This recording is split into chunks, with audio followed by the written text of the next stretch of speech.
Ok, on va commencer. Alors, bonjour à tous. Je suis Stéphane Entrazi. Je travaille depuis bientôt 1 an et demi chez Sphere en tant que développeur full stack. Et donc aujourd'hui, pour ce Sphere Lunch, nous allons voir un peu l'état actuel du WebAssembly. Donc pour ça, on va voir 3 parties.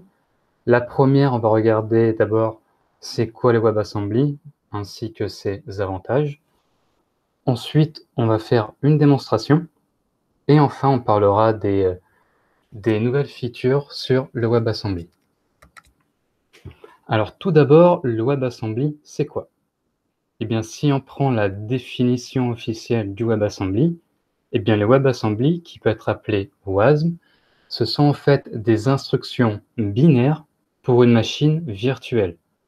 Donc là, ça veut dire que les instructions binaires ne sont pas les mêmes que celles du code assembleur. Donc ça ressemble un peu, mais c'est pas pareil. Et ensuite, donc c'est pour une machine virtuelle, donc c'est pas pour une machine réelle. Et donc le WebAssembly, il a été créé pour pouvoir déployer sur le web des langages de haut niveau comme le C++, le Rust, etc. Donc maintenant, on peut se poser la question, où est-ce que le WebAssembly se trouve parmi tous ces langages? Eh bien avant ça, il faut savoir que lorsqu'on va venir compiler un programme, par exemple un programme écrit en C++, on va venir d'abord compiler ce programme pour une certaine architecture. Donc ici, soit en architecture, donc en x86, ou en ARM. Donc là, on a vraiment ici le code assembleur, et là, le langage de haut niveau. Donc pour éviter à chaque fois de venir compiler un programme pour une certaine archi, de nos jours, donc les compilateurs modernes vont tout simplement compiler donc notre programme en IR. L'IR, c'est quoi? Donc l'IR qui représente en fait, c'est la représentation intermédiaire de notre programme. Et une fois que notre programme est compilé en IR, il va être ensuite compilé en code assembleur pour une certaine architecture. Et donc le WebAssembly dans tout ça, il se situe entre le code assembleur, donc à droite, et entre l'IR, donc la représentation intermédiaire des programmes.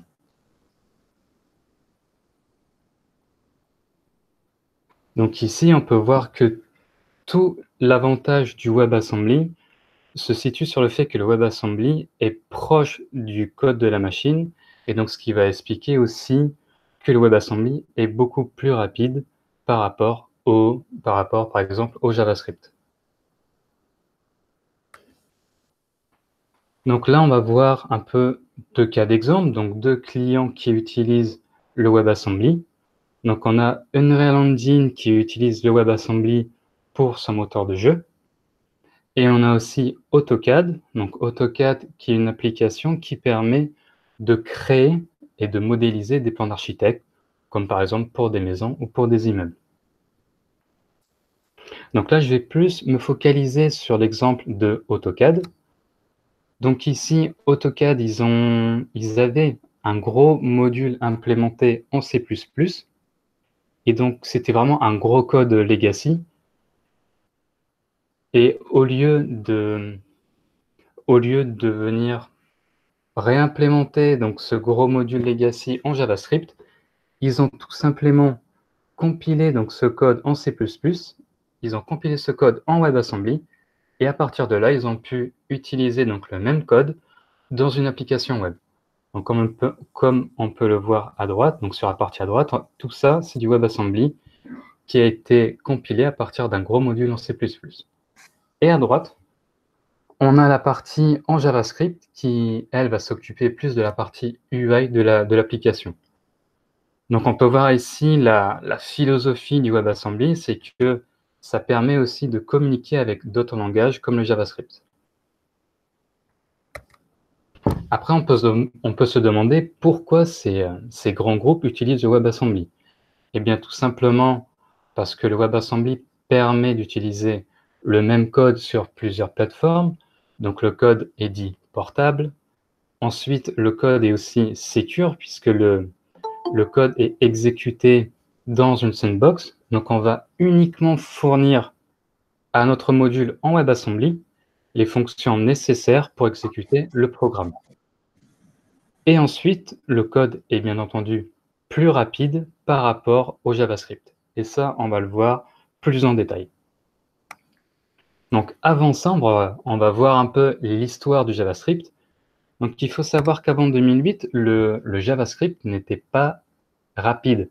Parce qu'avant 2008, le JavaScript était traduit en code assembleur avec l'interpréteur.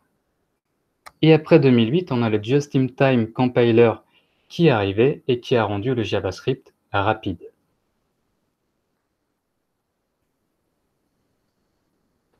Donc maintenant, on va voir plus en détail le rôle de l'interpréteur. Donc l'interpréteur, lui, permet de traduire un programme écrit en JavaScript. Il va le traduire en code assembleur et pour ça, il va le traduire ligne par ligne et à chaud. Donc ça, c'est assez bête et méchant, mais l'un des inconvénients de l'interpréteur, c'est qu'on va traduire, c'est qu'on peut, dans certains cas, traduire la même ligne de code plusieurs fois. Par exemple, dans une boucle for.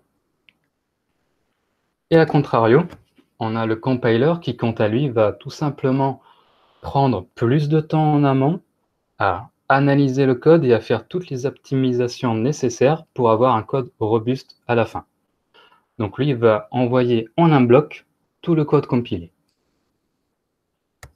Et donc le Just-in-Time Compiler, lui, va prendre l'idée de ces deux méthodes et il aura plusieurs étapes. Donc la première étape du Just-in-Time Compiler, c'est la même méthode que l'interpréteur. Donc la première étape, on va venir compiler le code, on va traduire les lignes une à une.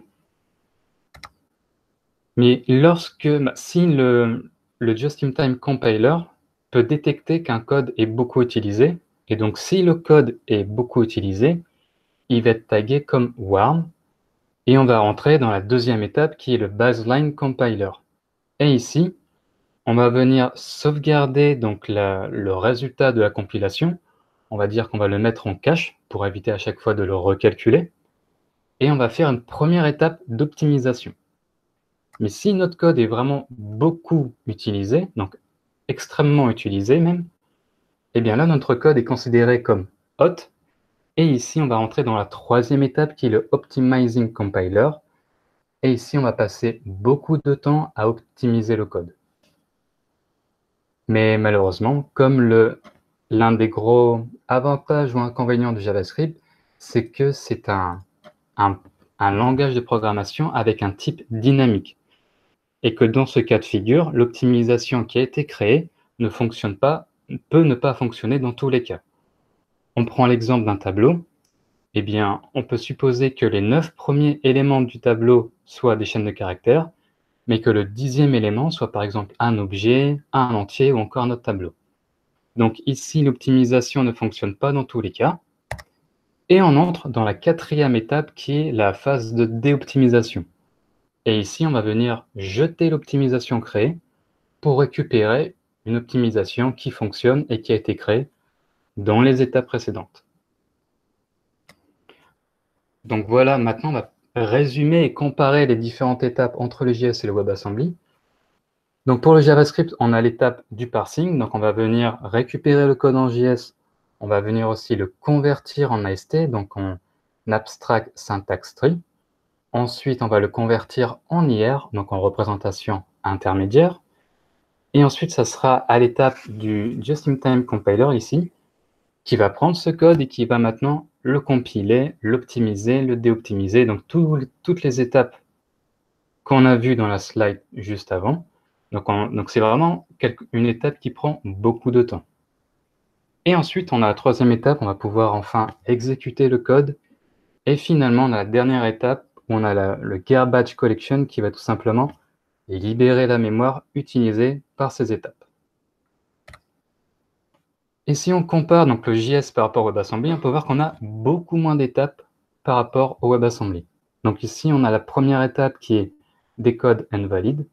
Donc on va venir récupérer le code et on va uniquement décoder le WebAssembly et le valider.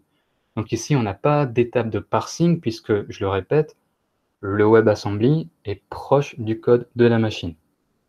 Et ensuite, dans la seconde étape, on peut voir qu'elle est en une étape de compilation qui ne prend pas beaucoup de temps, puisque là, le WebAssembly a été fortement optimisé en amont. Donc ici, on a juste à compiler donc, le WebAssembly en code assembleur, puisque le WebAssembly, ce n'est pas du code assembleur. Donc il reste une dernière étape sur la machine finale, c'est de compiler donc, le WebAssembly en code assembleur. Et on a une légère étape d'optimisation qui est assez mineure. Et enfin, on va pouvoir venir exécuter le code en WebAssembly. Donc voilà, donc là, il y a 2 points à retenir, c'est qu'on peut voir que le WebAssembly par rapport au JS, on a beaucoup moins d'étapes, donc c'est plus rapide. Et aussi, comme le WebAssembly est plus proche de la machine code et que les optimisations ont été faites en amont, il est aussi plus rapide. Donc voilà, maintenant on va passer donc à la partie démonstration. Donc pour ça, on a une première partie. Donc pour cette première partie, on va venir créer une simple fonction en Rust.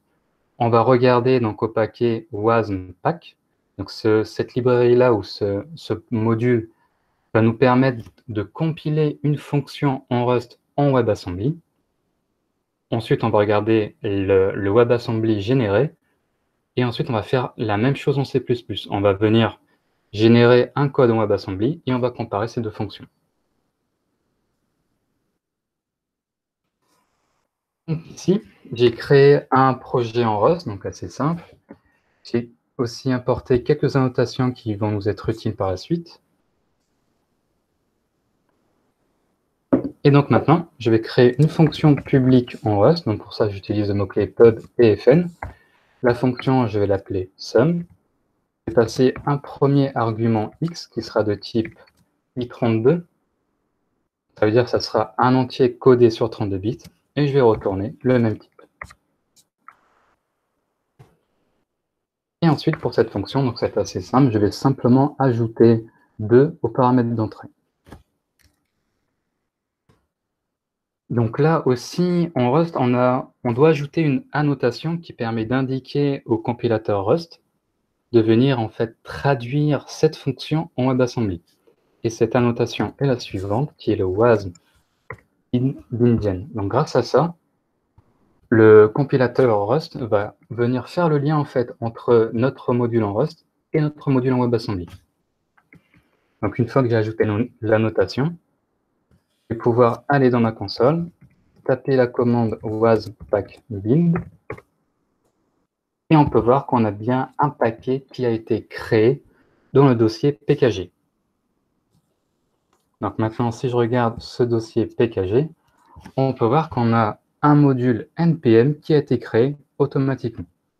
Donc si je regarde le fichier package.json, on peut voir qu'on retrouve le nom de notre module, les collaborateurs, les fichiers. Et on a aussi quelque chose de très intéressant ici, c'est qu'on a un fichier de type qui a été créé. Donc si je regarde ce fichier, on peut voir qu'on a un fichier de type en TypeScript qui a été généré, et qu'ici, on va venir exporter donc, la fonction sum que je viens de créer. Donc on peut voir ici que c'est une fonction qui est... là, je viens exporter donc, le type de la fonction. Donc là, en entrée, c'est un type nombre, et en sortie, c'est aussi un type nombre. Donc si je regarde dans le dossier, donc dans mon fichier Rust, on peut voir que ça correspond exactement au même type en Rust. Et ensuite, donc, on a un fichier .wasm qui a été généré, et donc ce fichier-là représente le WebAssembly. Donc si j'essaye d'ouvrir ce fichier-là avec un éditeur de texte comme Vim,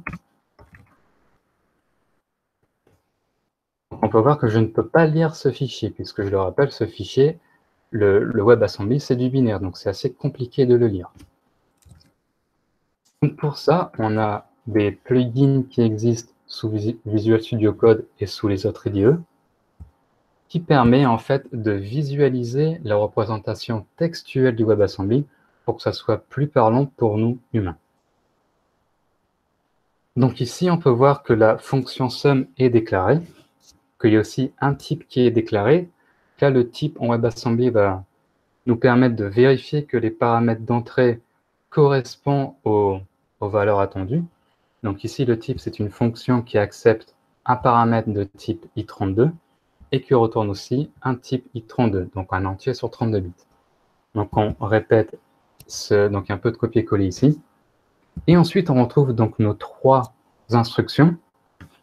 Donc la première qui va venir récupérer la valeur de la variable P0, va venir l'empiler, enfin va venir l'ajouter dans la pile. Ensuite, on déclare donc la constante 2 qu'on vient ensuite ajouter dans la pile. Et ensuite, on retourne l'addition de ces deux valeurs. Et enfin, on peut voir qu'on va venir exporter cette fonction avec le mot-clé export. Et on exporte la fonction sum. Et on peut voir qu'en WebAssembly, on exporte à chaque fois la mémoire linéaire du WebAssembly.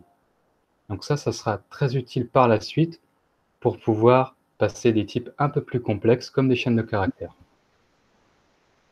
Et enfin, on a aussi un fichier JS qui est généré.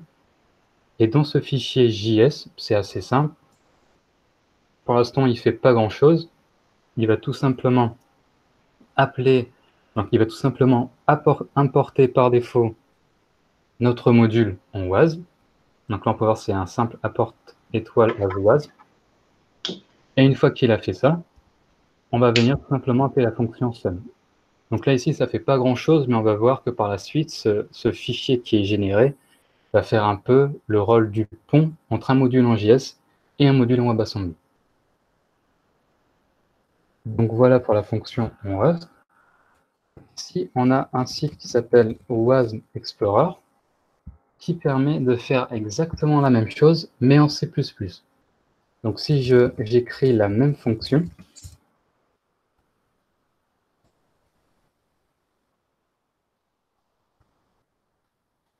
là, on peut voir que grâce à ce site, je peux aussi visualiser le WebAssembly qui est généré. Et on peut voir qu'ici que le WebAssembly généré ressemble fortement à celui qui a été généré en Rust.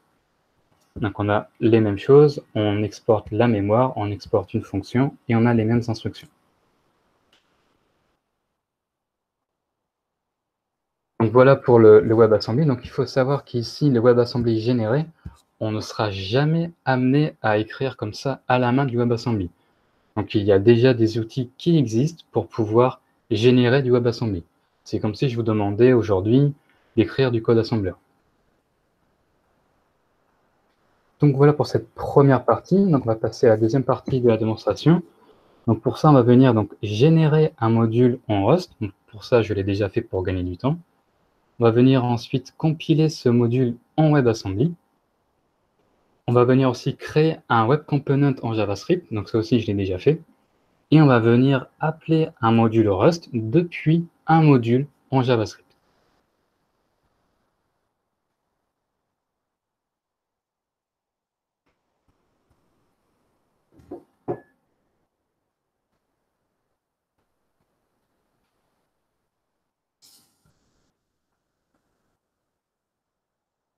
Donc ici, on peut voir qu'on a le module Rust qui a été mis à jour. Et donc là, j'ai tout simplement créé un module en Rust qui permet tout simplement d'ajouter, de supprimer et de récupérer des tâches à effectuer. Donc pour ça, on a une structure to-do qui a été créée, donc qui a comme propriété le champ nom, qui est une chaîne de caractères. Ensuite, j'ai créé une implémentation de cette structure qui va permettre de récupérer une copie du nom de la to-do. Et ensuite, juste ici, j'ai une structure to-dos qui, quant à elle, va avoir le champ values, qui va être un tableau de to-do. Et enfin, j'ai créé aussi une implémentation to-dos. Et ici, on peut voir que j'ai un constructeur, une méthode qui permet d'ajouter un item, une autre méthode qui permet de supprimer un item, une méthode qui permet de récupérer une tâche à effectuer, et une autre qui permet de récupérer le nombre de tâches à faire. Donc maintenant, je vais devoir recompiler une deuxième fois ce module. Si je regarde donc le WebAssembly qui a été généré, on peut voir qu'il est beaucoup plus complexe par rapport à celui qu'on a vu dans l'étape précédente. Mais il y a toujours une chose extrêmement importante, c'est qu'à la fin, on peut voir qu'on retrouve toutes nos fonctions qui sont correctement exportées. Donc on retrouve la méthode add_todo, remove_todo, etc.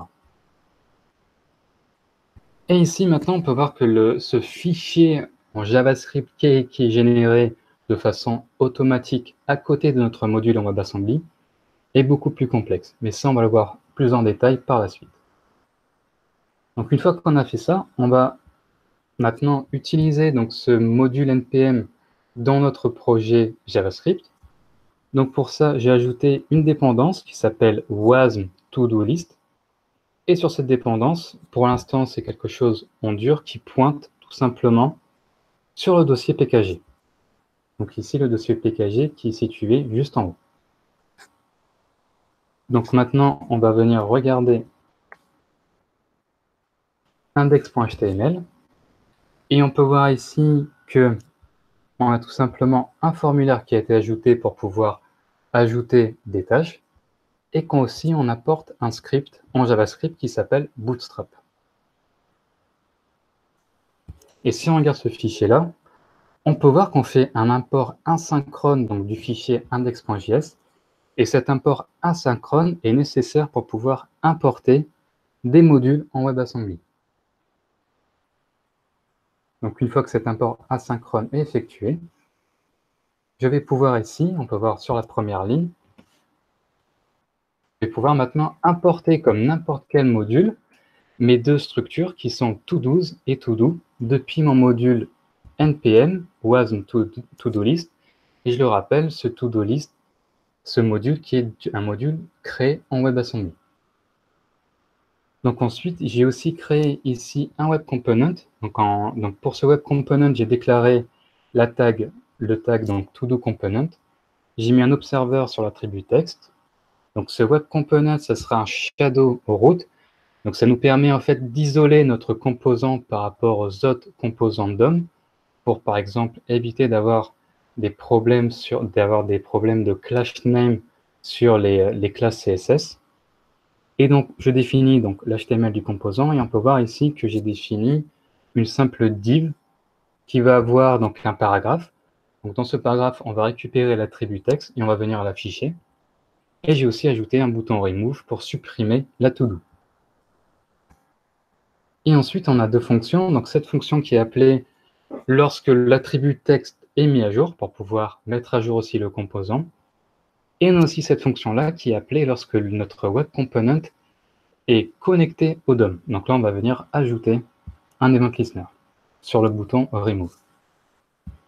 Donc comment on utilise un web component? Donc c'est très simple.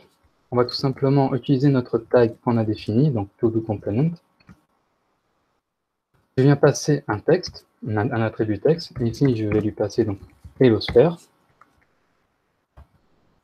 Maintenant, je vais venir démarrer mon Webpack Server.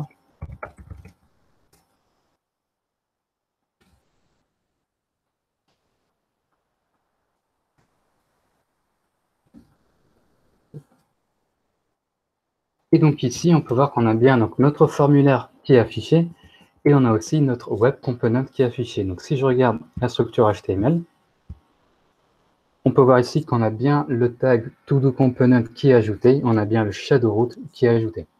Donc là, des gros avantages des web components, c'est qu'on peut réutiliser la même structure HTML pour plusieurs choses. Donc voilà pour la petite parenthèse sur les web components. Mais maintenant, ce qui nous intéresse maintenant, c'est d'appeler notre module en WebAssembly. Donc pour ça, on va venir ajouter un event listener sur la fonction hunter, sur notre formulaire hunter to do. Donc pour ça, je vais venir dans mon index.js.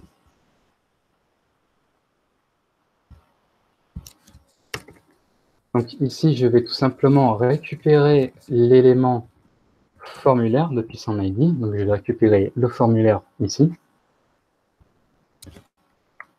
Je vais venir ajouter un event listener sur l'événement submit. Je vais aussi récupérer l'événement. Donc ici, je vais venir tout simplement annuler le comportement par défaut du formulaire. Ensuite, je vais récupérer l'input de la to-do pour récupérer le nom donné. Une fois qu'on a fait ça, maintenant, on va devoir appeler notre module en WebAssembly. Donc pour ça, je vais d'abord créer une instance qui va s'appeler todo. Donc pour ça, je vais devoir appeler le constructeur, qui est new. Donc là, la fonction new fait référence au constructeur ici. Donc une fois que j'ai créé une instance une instance de classe, on va dire, on va pouvoir appeler les autres fonctions comme add todo, remove todo, etc. Donc une fois que j'ai fait ça, je vais pouvoir ici appeler todo.add_todo. Et on peut voir ici qu'on a l'autocomplétion qui fonctionne correctement, puisque si je regarde la définition de cette structure, on peut voir que ça pointe correctement sur le fichier type qui a été généré. Donc là, je vais venir tout simplement passer la valeur value de l'input et je vais aussi venir réinitialiser mon formulaire. Une fois qu'on a fait ça, je vais aussi afficher le nombre de to-do. Donc pour ça, je vais appeler la méthode todos.getToDoLen. Une fois qu'on a fait ça, si j'ouvre la console ici, et que là je suis en train donc d'ajouter des to-do, on peut voir qu'en console que les to-do sont correctement ajoutés et qu'on a aussi le nombre de to-do qui est correctement incrémenté. Donc jusqu'ici, on a correctement pu appeler un module en WebAssembly. Et maintenant, on va aussi mettre à jour la partie UI de notre application. Pour ça, je vais créer une autre fonction qui va s'appeler refresh_todos. Ici, je vais faire la même chose. Je vais récupérer le nombre de to-do. Donc, je vais appeler la même fonction todos.getToDoLen. Je vais aussi donc récupérer la div qui va nous permettre d'afficher ces to-do. Donc, la div, elle va s'appeler todos. Donc, si je regarde dans mon index.html, on va ajouter les to-do juste ici. Donc, maintenant, ce web component, j'en ai plus besoin.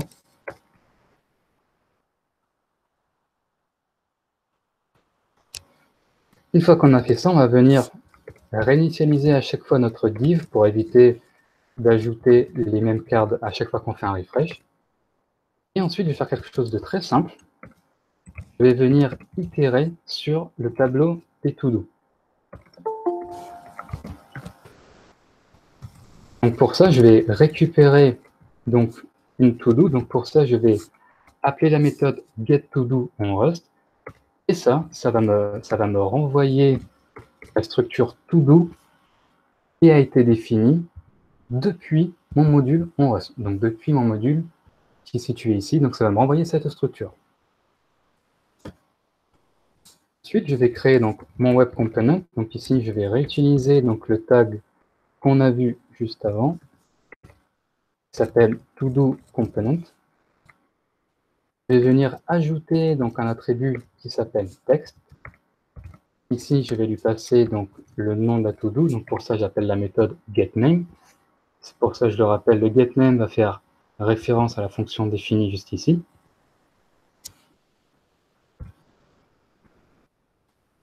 Et ensuite, je vais aussi ajouter un autre attribut qui sera un attribut ID. Et lui, il va être très utile pour pouvoir supprimer une tâche. Une fois que j'ai fait ça, je vais tout simplement ajouter un élément dans ma div. Là, je vais ajouter l'élément toDoComponent. Et je ne vais pas oublier d'appeler cette fonction dans mon listener. Donc, une fois que j'ai fait ça,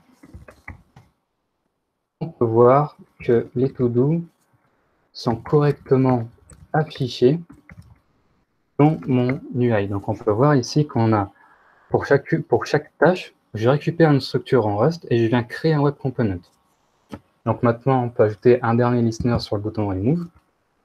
Donc pour ça, je vais venir dans mon web component et juste ici, je vais appeler la méthode todos.removeToDo. J'ai aussi récupéré mon attribut qu'on a vu qui s'appelle ID, tout simplement l'indice de la to-do.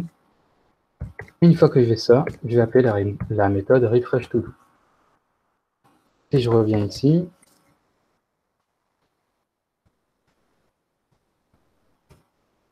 donc là, si je supprime Charlie, on peut voir que ça fonctionne correctement. Donc, dans cette démonstration, on a vu qu'on a pu importer de façon très simple un module en WebAssembly, puisque ce module-là a été créé parce que ce module-là est un module NPM, et que grâce à ça, on a pu appeler les différentes fonctions. Là, j'ai appelé donc, ce module depuis un simple fichier en JS, donc depuis un Web Component, mais on peut très bien l'appeler depuis d'autres frameworks, comme des frameworks en JS comme le React, Angular, Vue, etc.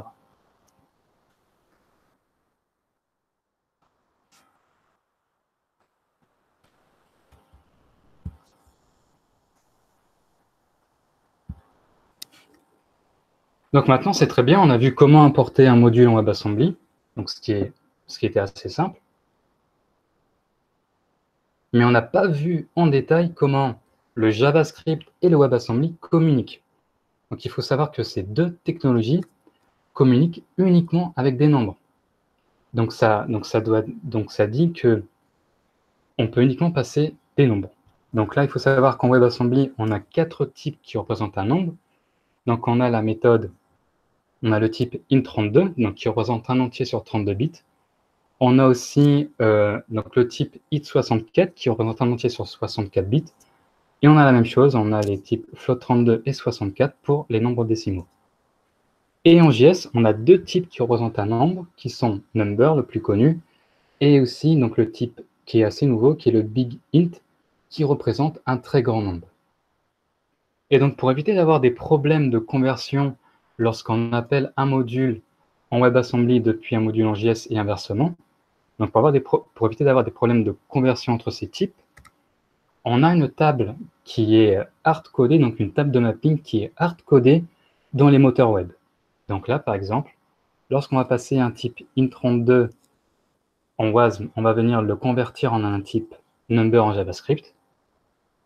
Et pour un type int64, on va venir le convertir en un type big int.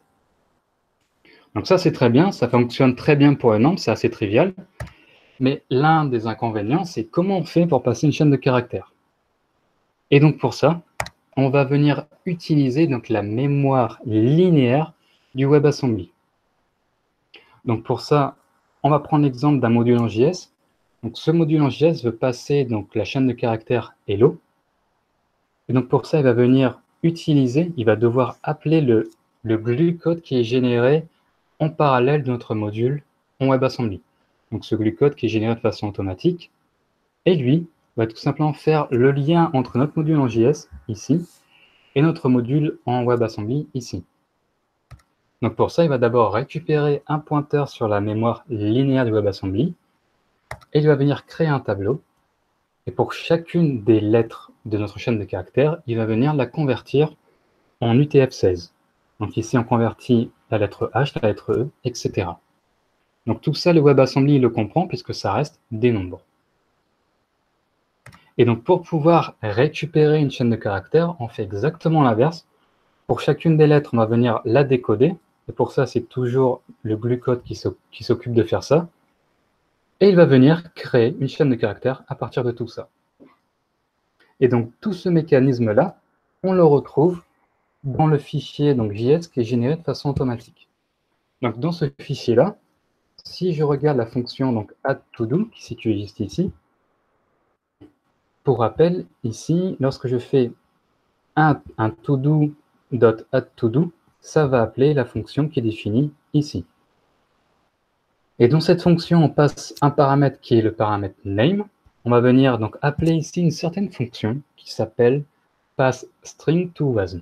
Une fois qu'on a fait ça, une fois qu'on a récupéré un pointeur, on va pouvoir appeler la fonction wasm.todo@todo. Donc si on regarde la fonction passString2WASM, on va voir ici, donc là on récupère l'argument, et on a ce bout de code qui est extrêmement intéressant, puisque ici on récupère la longueur de notre chaîne de caractères, on récupère ici donc un pointeur, et ensuite ici on récupère un tableau. Donc si je regarde comment ce tableau est créé, on peut voir que ce tableau finalement il est créé à partir de cette mémoire linéaire qui est exposée par notre module en WebAssembly. Donc ici on appelle la fonction, la propriété wasm.memory.buffer. Et je crée un tableau de type EINT8, donc à des entiers sur 8 bits, et ensuite je renvoie ce tableau. Une fois qu'on a fait ça, donc ici, donc une fois que je récupère ce tableau, je vais venir ici, donc pour chaque lettre de notre chaîne de caractères, je vais venir donc l'encoder en UTF-16 et je vais venir le sauvegarder donc dans le tableau même à l'adresse donnée, donc à l'adresse qui est fournie par le pointeur. Donc on peut voir que toute cette logique, on le retrouve ici dans le fichier en JavaScript qui est généré de façon automatique, donc dans ce fichier un peu qui est du glucode. Donc ça c'est très bien, et il faut savoir que depuis un certain temps, depuis même longtemps, les développeurs souhaitent maintenant mettre du WASM partout. Donc ils veulent exécuter du WebAssembly en dehors du navigateur web.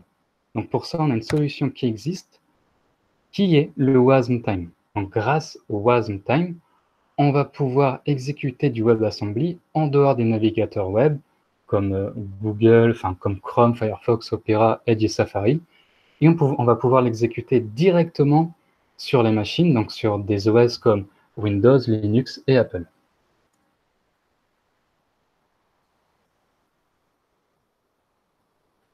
Donc ça, c'est très bien. Maintenant, on peut exécuter du WebAssembly en dehors du navigateur web, mais il y a une problématique qui est assez importante, c'est que comment notre module en WebAssembly va communiquer avec n'importe quel langage de programmation, comme du Python, Rust, C++ et j'en passe, et comment on va faire en fait la conversion entre ces différents types de données, puisque chacun de ces langages a un certain type de données, une certaine structure qui est gérée de façon différente en mémoire. Et pour ça, l'équipe Mozilla a proposé donc le WebAssembly Interface Type, et grâce à cette nouvelle feature, on va pouvoir communiquer avec n'importe quel module de n'importe quel type de données. Donc ça paraît un peu magique, mais derrière comment ça fonctionne, eh bien on va tout simplement, donc, si on prend l'exemple d'un module en Rust, on va venir le compiler en WebAssembly, donc juste ici, et une fois qu'on l'a compilé en WebAssembly, on aura une table de mapping qui va être automatiquement générée. Et cette table de mapping va un peu faire le rôle de traducteur. Donc cette table de mapping va être passée à notre module WASM-Time, donc le WASM-Time que je le rappelle qui permet d'exécuter du WebAssembly en dehors des navigateurs web. Donc une fois qu'on le passe au WASM-Time, eh bien un module en Python va venir appeler une fonction en WebAssembly, mais donc pour ça, il va passer par le WASM-Time, et le WASM-Time, grâce à la table de mapping qui lui est fournie, il va venir faire la conversion entre un type de données en Python vers un type de données en WebAssembly.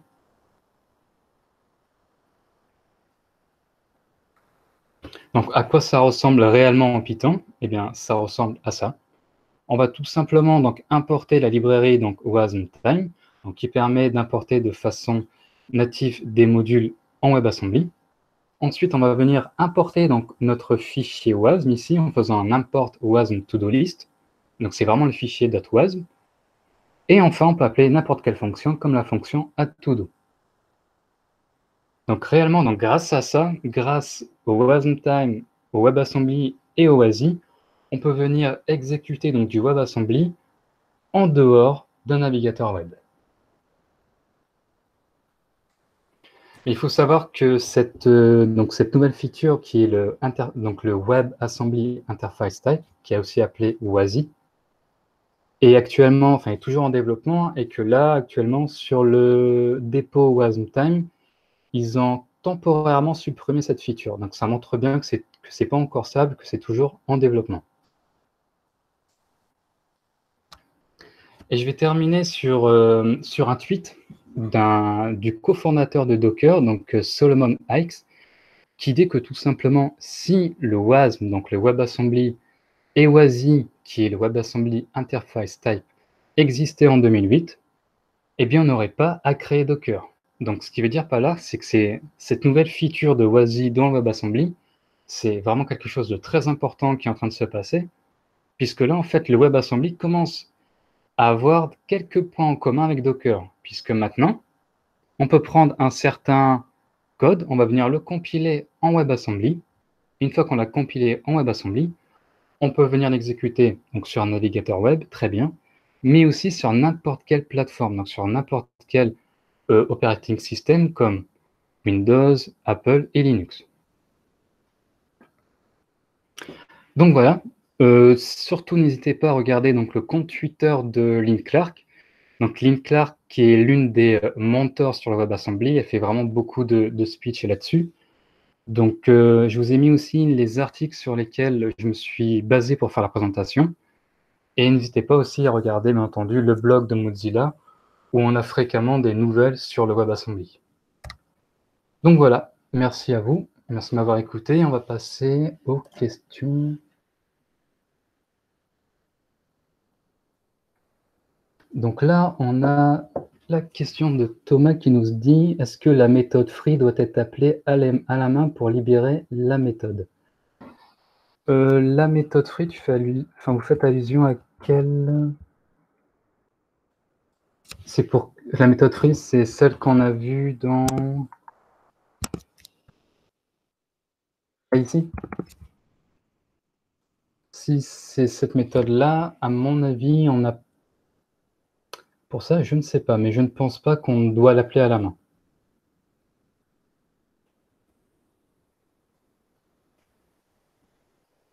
Je pense que comme il y a des mallocs, la question c'est si on doit allouer de la mémoire, est-ce qu'on doit gérer la mémoire soi-même pour libérer la mémoire, ou est-ce qu'il y a une espèce de GC ou des choses un peu plus automatiques dans la gestion de la mémoire, quoi. Non, ouais, malheureusement, WebAssembly, on n'a pas de garbage collector. Donc, c'est notre module en JS, en fait. C'est le glue code qui génère à côté qui va s'occuper de tout ça. D'accord.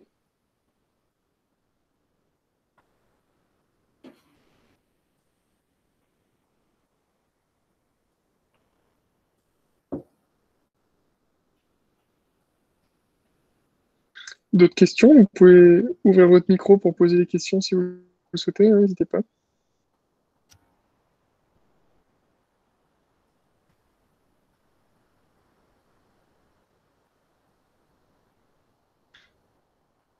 Bon. Ouais, merci Stéphane pour cette présentation exhaustive et pour les perspectives effectivement du WebAssembly. Beau boulot, belle présentation. Si vous avez des questions, j'imagine qu'on va pouvoir te rattraper sur Twitter, etc., s'il y a des questions qui viennent après. Exactement. Et puis, la présentation sera partagée et enregistrée sur la chaîne YouTube de Sphère. Donc, vous pourrez la regarder, la partager sans problème. Merci Stéphane, merci à tous. Merci à vous. Et à très vite pour d'autres événements en live. Bonne journée à vous et bon appétit. Bonne à plus.